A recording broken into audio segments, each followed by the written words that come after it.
अख्खं रोपट I like दिस. मस्त मस्त मस्त. नाही नाही, अरे पोरं तर माझी हुशार आहेतच, पण आज माझ्या सुना पण काय गोड दिसतायत बघ. मग गोड सुनेचं चित्र सुद्धा गोड आहे.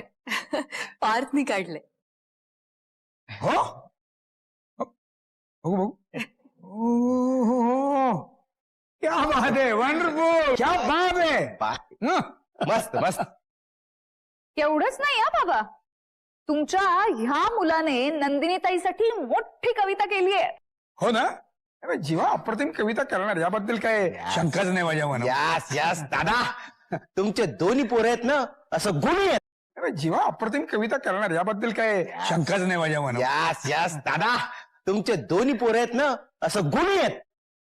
देशमुखांच्या सुना कशा आहेत?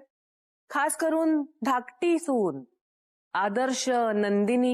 ते कळेलच ना सगळ्यांना. काय तर आणखी काय करणार तुम्ही दोघे मिळून?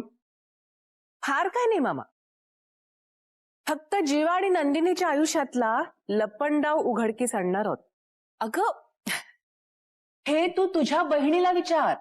नंदिनी जर खरंच प्रेग्नंट आहे तर हे खोटं पोट तिच्या रूम मध्ये काय करतंय? हे पोट जर जीवाचं आहे आणि नंदिनी जर खरंच प्रेग्नंट असेल ना, तर मला नंदिनीच्या पोटावर हात ठेवून बघायचा आहे.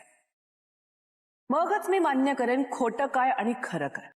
बडे भैया, किती टक्के पूर्ण झालं? It's okay Parth.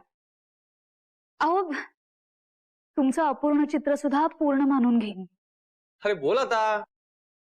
तुम्हाला माहितीये, तुम्ही माझ्या सोबत नव्हता तरी सुद्धा माझ्या सोबत होता. म्हणजे ऍक्च्युली तुम्ही माझ्या समोर होता, पण मला सतत असा भास होत होता की मी वडाला फेऱ्या मारताना तुम्ही माझ्या सोबत